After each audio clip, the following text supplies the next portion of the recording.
Hi, I hope you're all doing fine. This is a musical, in answer to a musical question about all these scales and modes and tapping and popping and slapping and all the other things. A fellow musician wrote in and asked my feelings about that, and I do have it. How can I put it? I think it's a good thing with the advent of music schools, music academies and YouTube videos, and people learn to play all sorts of different things. But one of the dangers is, I think, is you get hooked on those scales and those modes and this, that and the other, and it becomes repetitive. It's almost, how can I describe it? It's like learning where the letters are on a typewriter and then just hitting them as fast as you can in a sequence. It isn't going to tell a story. Telling a story is drawing from your soul, from your heart, from the higher self, and putting those notes or letters in a certain order, which communicates something to people, whether it's a love song or a sad song, a happy song, a driving song, a story song, a funny song, one thing or another. And you can relate to that with the music that you play. Now, I'm not saying don't learn the scales. Learn, and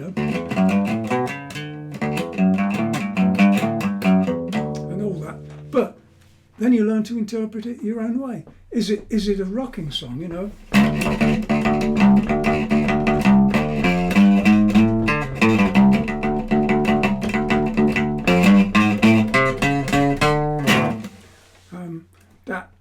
basically a flattened third, a bit of a I don't know what it'd be, a pentatonic scale. But I didn't know what it was when I started playing that kind of thing, or any of this. None of those things. I just learned them by ear, learned them by feel, then went on to even now, even today, every day, well, if not every day, at least once or twice a week, I'll go on a YouTube site and someone will be explaining some the intricacies of some scale or musical part, and I'll try and get it off. And I think, that's what I was doing, because I didn't know. I mean, people will say, how do you mix up a Dorian and a Mixolydian scale?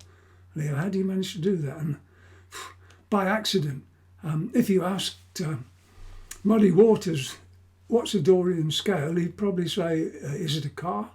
I don't know. Sorry, Muddy. Maybe Muddy was a professor of music. He was in my eyes anyway.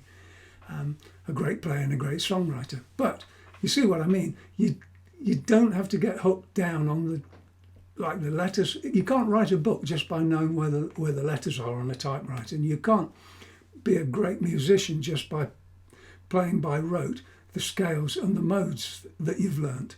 You've got to interpret those things into some sort of story, something that's going to that other people are going to relate to. Where you can make them happy, make them sad, make them feel good, make them dance, make them angry, even. One thing or another.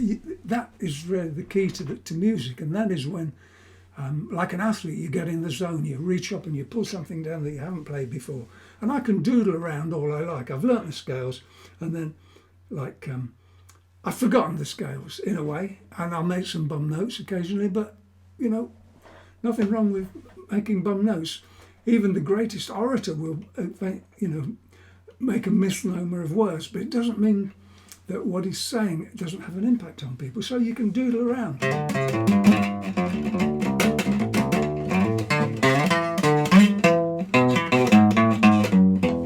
So a happy song,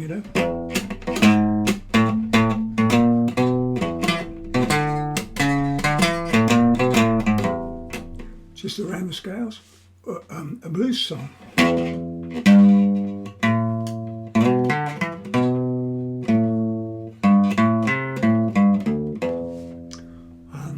A love song.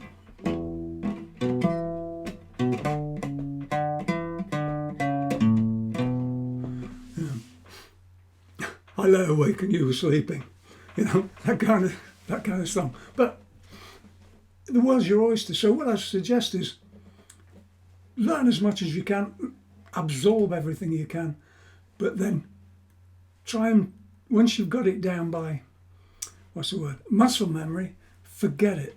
Think about, let the song tell you what to play. Let your heart tell you what to play. Let the feel tell you what to play. And look at the reaction. If you're doing a gig, look at the reaction that the people in the audience are getting from it, because that will tell you too whether you're actually getting your story across. So that's it. I've waffled on today for way too long. Enjoy your music, because the most important thing is to enjoy what you do.